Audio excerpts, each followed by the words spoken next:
Bonjour à tous, merci d'être, venus assister à cette présentation. Donc je suis, Ghislain Flandin, directeur technique, chez Crosystem, Wide.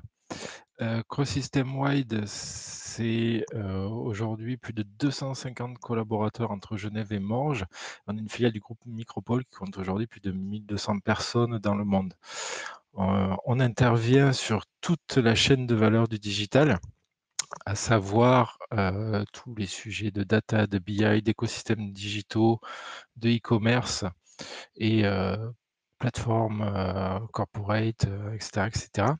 Et je travaille plus particulièrement sur les sujets d'architecture de plateformes web, e-commerce, B2B, B2C et globalement sur tous les sujets liés à la performance de ces écosystèmes. Donc aujourd'hui, je suis venu vous parler, justement de performance dans une application web. La performance, c'est quoi? Ben, on peut partir d'une définition, assez classique qui est que la performance, c'est un résultat chiffré obtenu dans le cadre d'une compétition. C'est une définition assez basique, mais il y a 2 mots ou groupes de mots qui sont, intéressants dans cette, définition, c'est à savoir résultat chiffré et compétition. Alors sur le web, on n'est pas forcément sur une compétition, quoique, mais plutôt dans un cadre ou un contexte.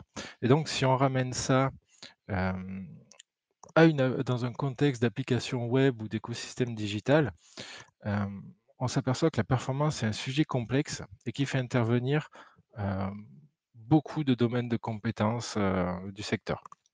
Business, marketing, communication, développement, infra, sécurité, architecture, et cetera, et cetera.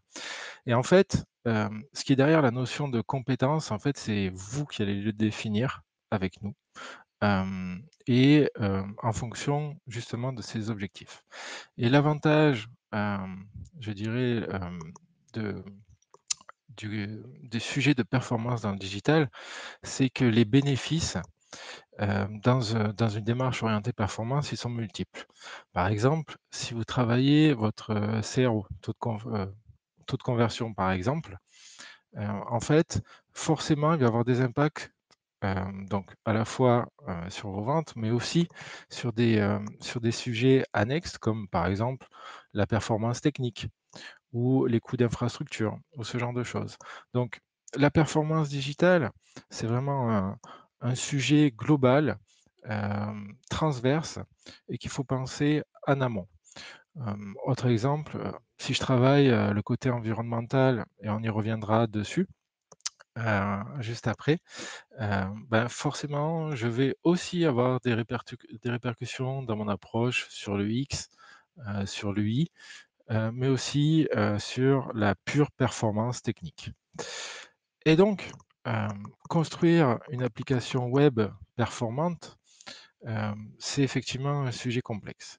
Et je vous propose de voir rapidement une approche, hem, qui fonctionne et un cas de mise en pratique avec, l'éco-conception. Donc une application performante, pour nous, c'est, définir 6 étapes clés dans, dans la démarche d'optimisation continue, hem, pour, avoir un cadre et définir des objectifs.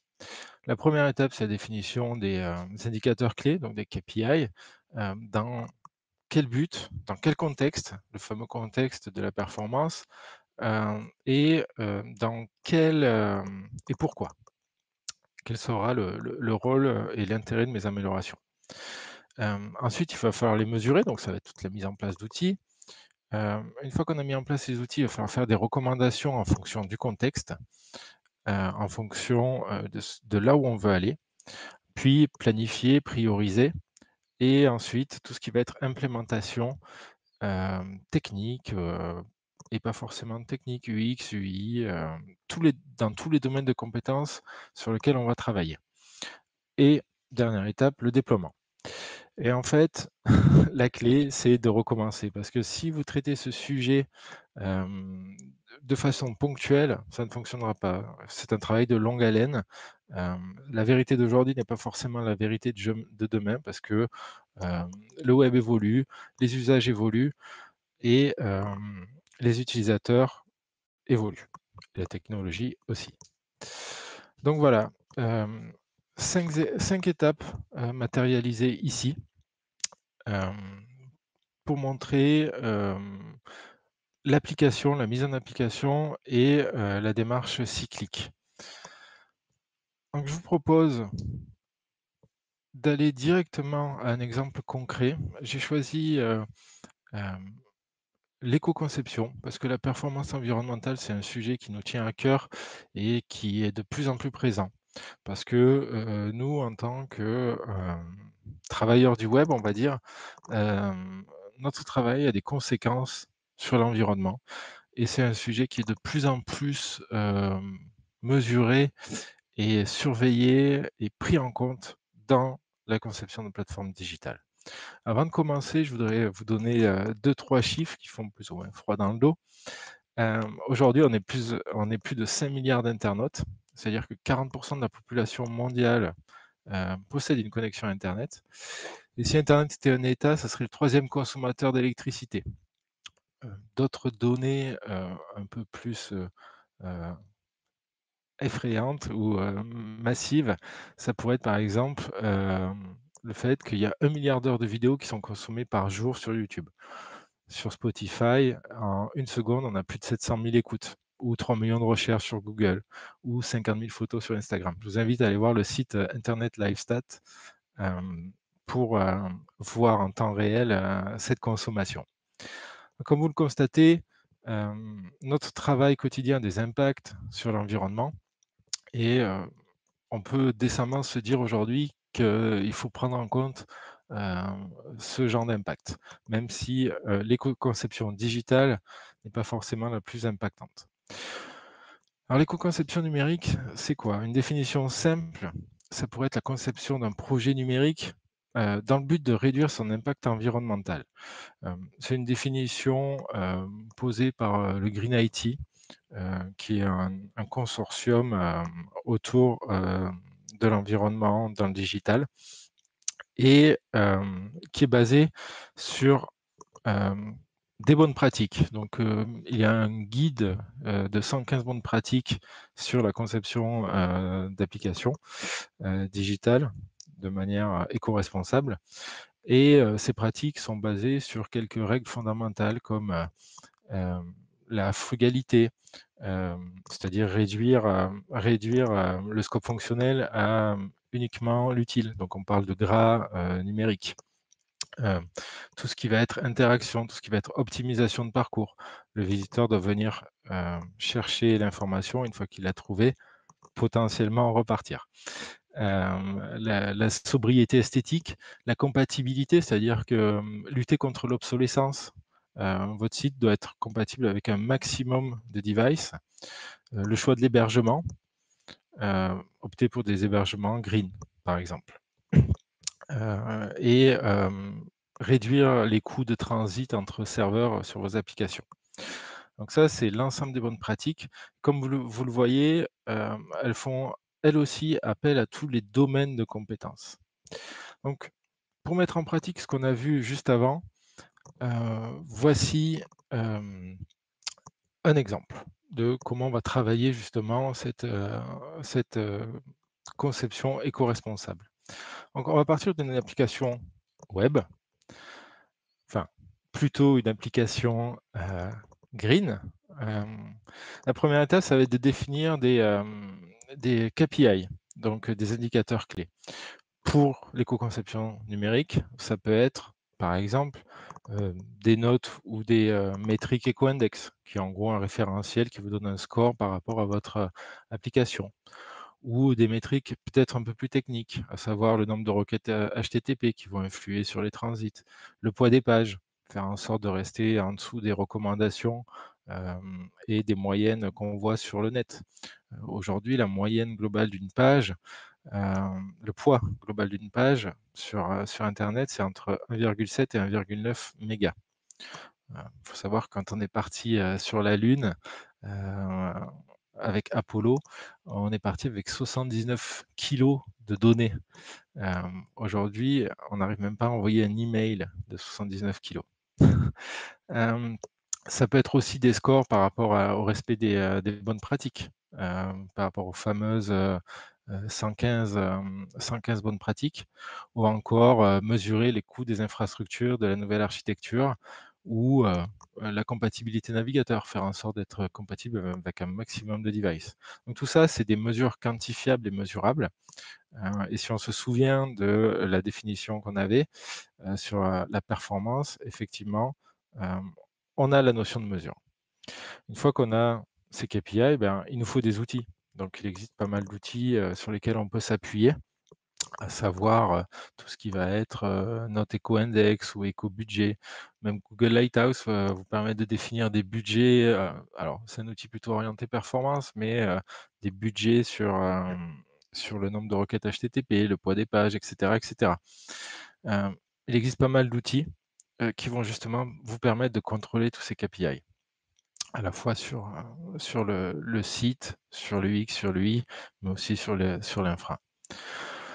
Une fois qu'on a passé l'étape des mesures, ben, on passe aux recommandations et à l'application des bonnes pratiques qu'on veut mettre en place dans le contexte du projet. Parce que le contexte, c'est votre contexte à vous et il est très important.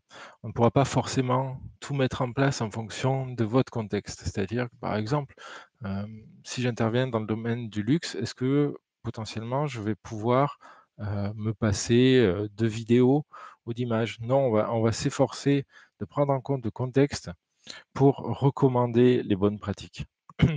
Une fois qu'on les a recommandées, que ce soit techniques, technologiques ou même sur l'infrastructure, en fonction de ce que vous avez en place, de vos serveurs, et cetera.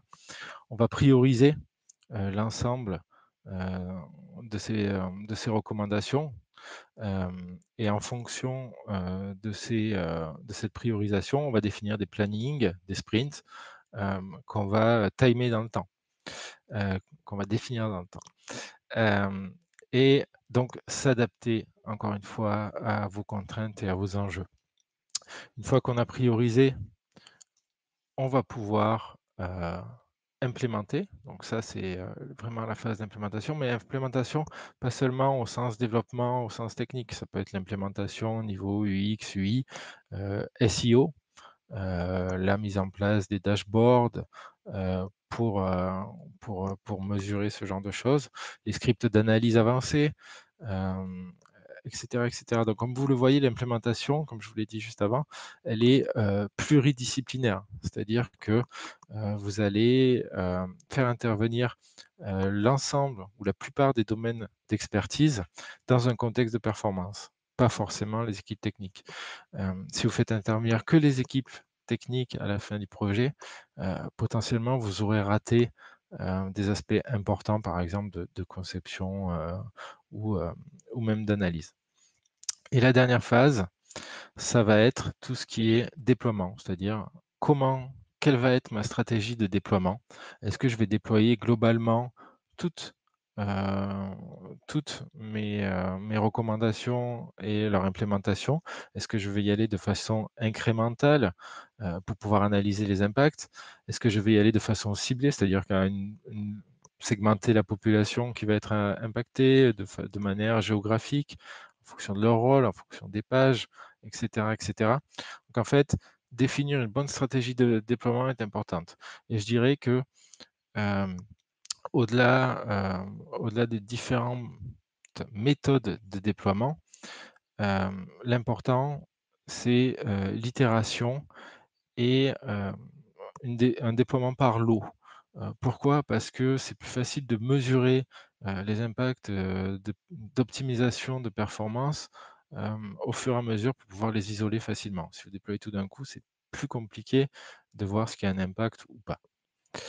Et une fois qu'on a déployé, eh ben, on recommence parce que comme je vous l'ai dit, c'est un sujet, itératif, c'est-à-dire, c'est des actions et c'est heu, une méthodologie qu'on va, heu, répliquer dans le temps. Pourquoi? Parce que, hem, les vérités d'aujourd'hui, comme je vous l'ai dit, ne sont pas celles de demain. vous allez, vous allez devoir, vous allez devoir veiller à l'évolution, heu, parce que vous mesurez votre performance, même environnementale et les enjeux vont changer, les technologies vont évoluer de plus en plus performantes, pardon et de plus en plus tournées vers l'environnement, j'espère. Donc forcément, pour arriver à un résultat optimal, il va falloir répéter toutes ces actions et vous n'y arriverez pas d'un seul coup malheureusement. Ça dépend aussi du contexte, mais c'est assez compliqué à déployer d'un seul coup. Donc voilà pour la démarche, et dans ce cadre, donc environnemental, hem, on a mis en place récemment le nouveau site de Cross System que je vous invite à aller voir. Heu, En adoptant cette démarche, éco-responsable.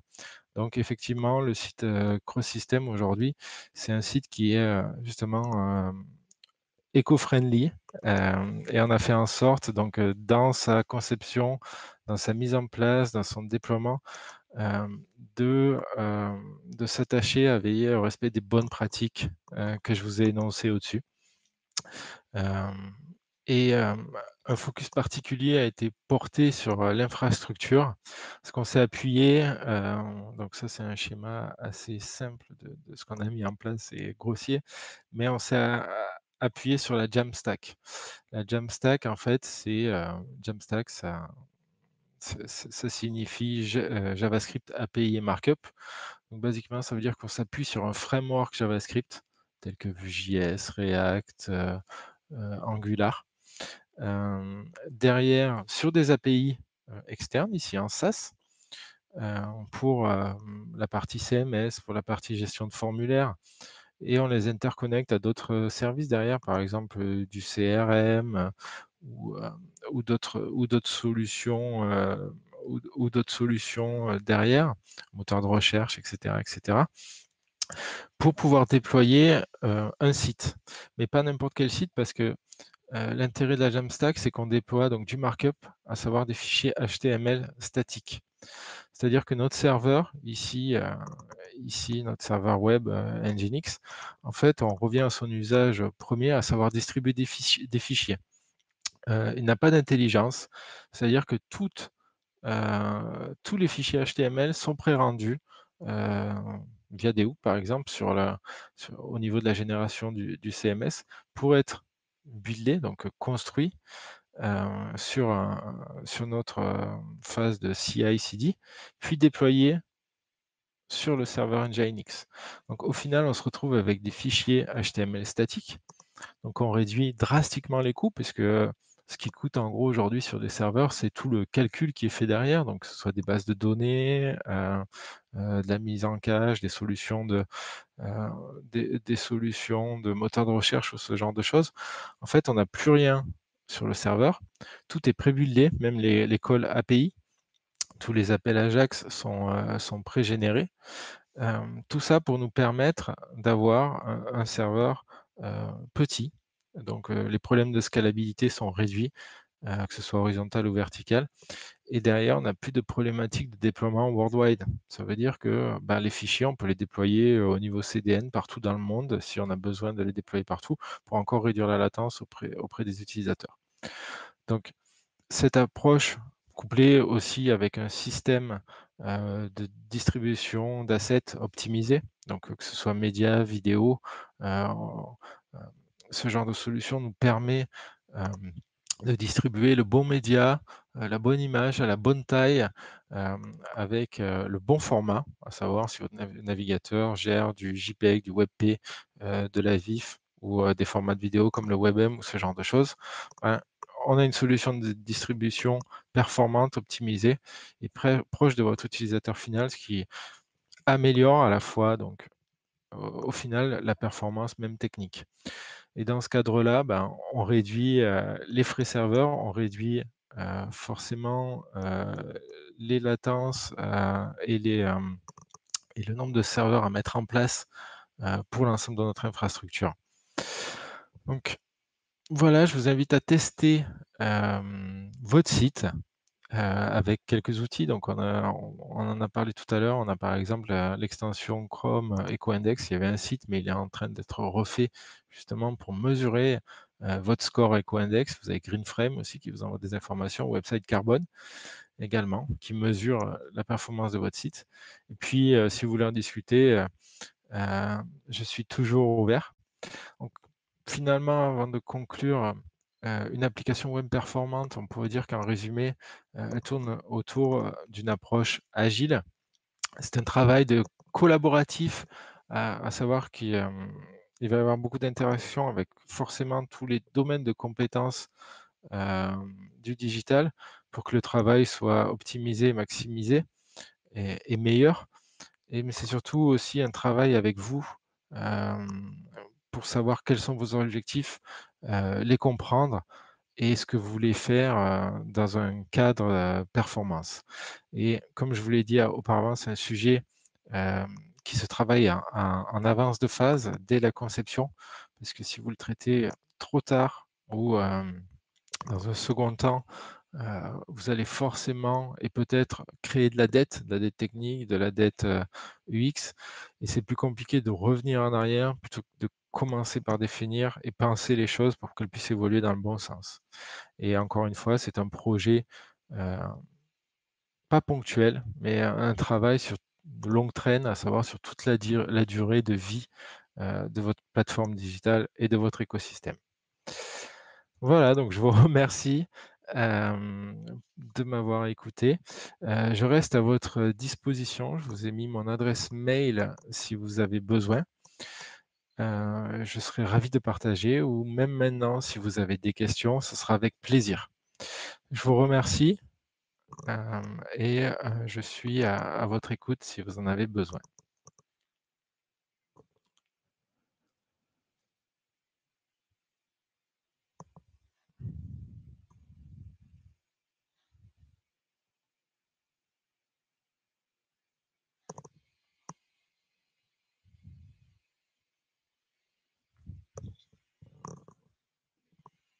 J'ai pas de questions, donc j'espère que ça a été très clair.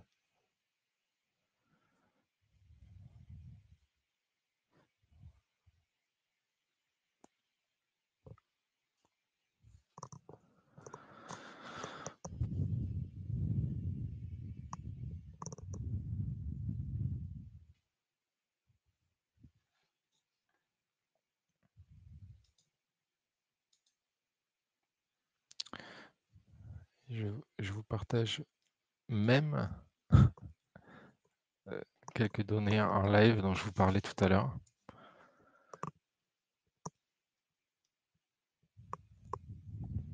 sur la consommation en temps réel.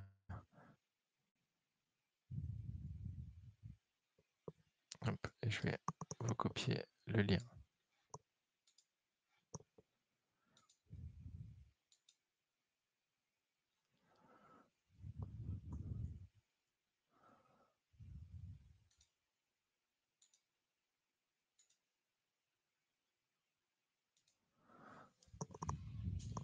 Tac. Je vous mets le lien dont je vous parlais. Bah, merci Christelle pour la remarque.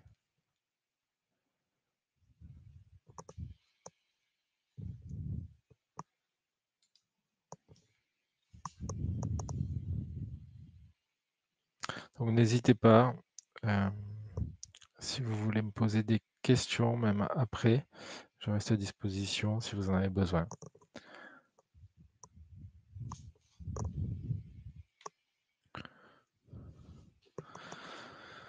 Donc je vous remercie, à tous de m'avoir écouté, et j'espère à très bientôt pour échanger autour de ces sujets. Hem, au revoir.